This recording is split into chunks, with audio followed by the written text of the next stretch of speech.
Hey guys, Don here. Welcome to Podiatry Practice Mastery, where I'm trying to help you get to the $1 million mark and beyond. So today I want to talk a little bit about reducing distraction and reducing overwhelm.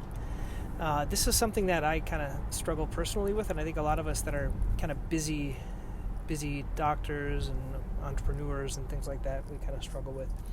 I want to talk a little bit about two really important things that I find have helped me out. So let's get into it. So number one is kind of blocking time to answer the phone, look at the phone, and look at email. Okay. If you leave it up to a normal person like us, like anyone else, every time you're in between patients, you're going to be looking at your phone, or you're going to be looking at your email or your Facebook, and you kind of do this loop where you look at email, WhatsApp, Facebook, back to email. And so it's a really big waste of time, and I have a couple of tips for you, okay? So these are things I actually do. So the first thing I do is, and number one, and you're going to think this is impossible, but let me tell you, you're going to live, okay? It is possible to do this. Number one is I leave my cell phone in my pocket of my jacket. So I come into the office and I have it kind of hidden from me. So I find that if my cell phone is on my desk by my computer, I tend to look at it just because it's there.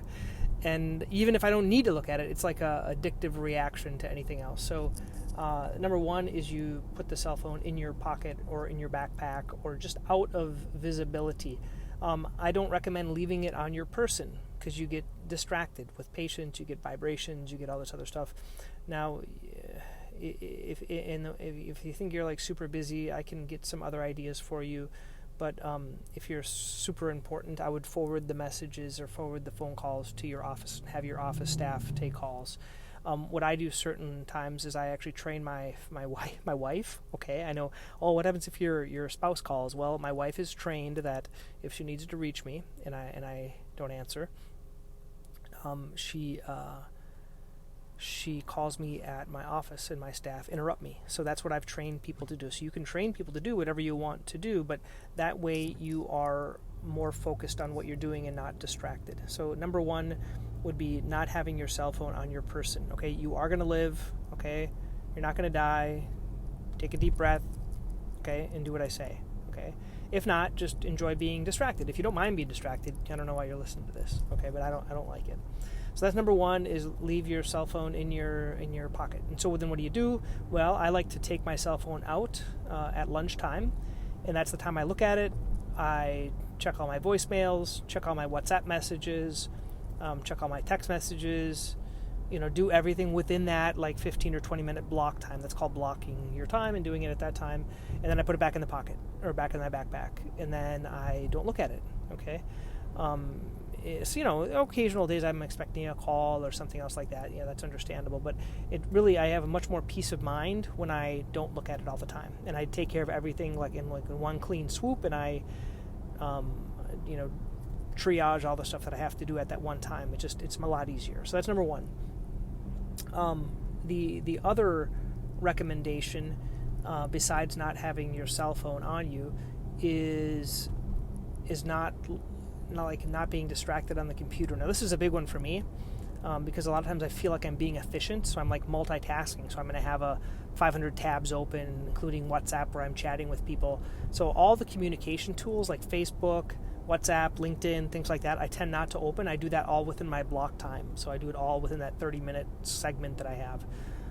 What do you do if you have like canceled patient and other things? Well, that's where you tend to work on your other projects that you never have time to get done. I might look at the ABPS like questions I have to do through the board thingy, or I might have to look at something else that you like, another project that you have to work on. So, and then I'm going to get to number two, which is doing a list of like projects you want to get done.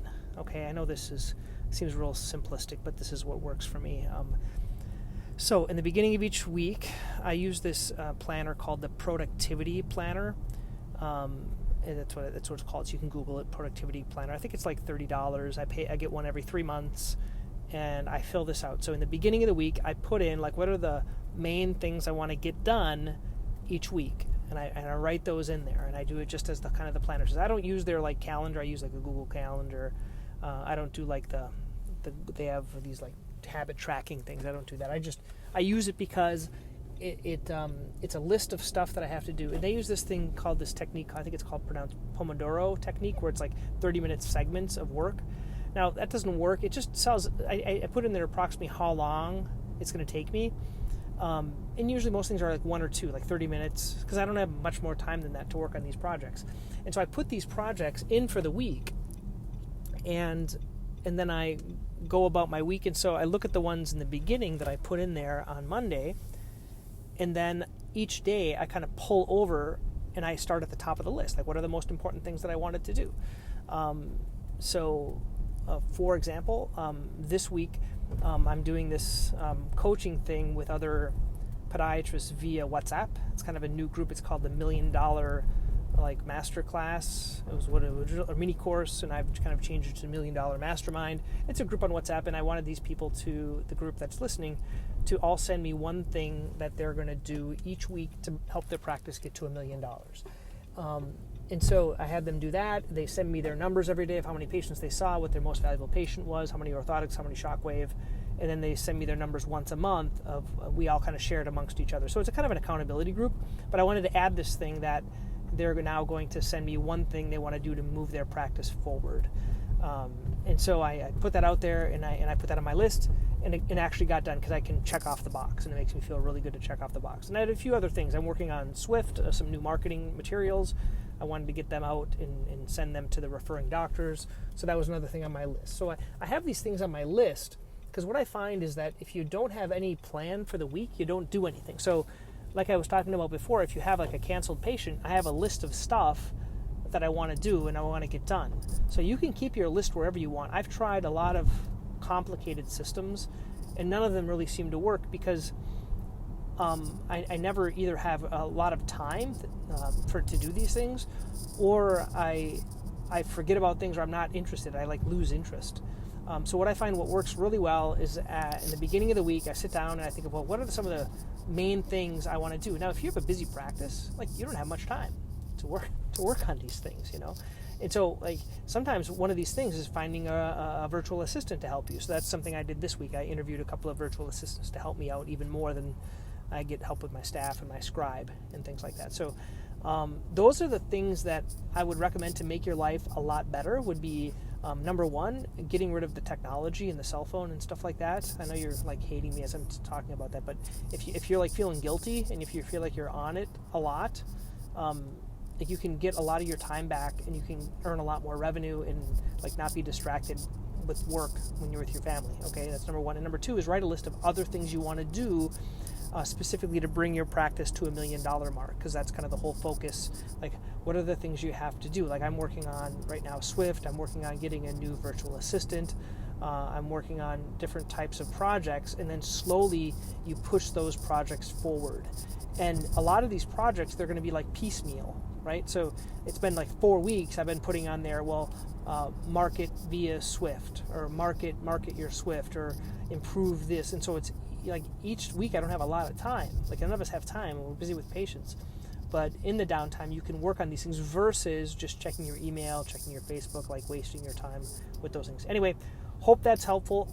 If you guys have any other thoughts, email me, don@podiatrypracticemastery.com. And certainly if you are interested, I'm looking for a few people that want to do this WhatsApp coaching. Basically, it's coaching. We work together. You send me stuff. I ask you questions. You ask me questions. It's all via WhatsApp. And it's kind of a neat way because there's no nights and weekends. Because I don't want to be with anyone nights and weekends except my family. So it's a way we can kind of do it during the week. You can ask me questions, I can answer you, and it's all asynchronistically. So if you're interested in that, shoot me an email. Okay, guys, have a good one. Until next time, thanks.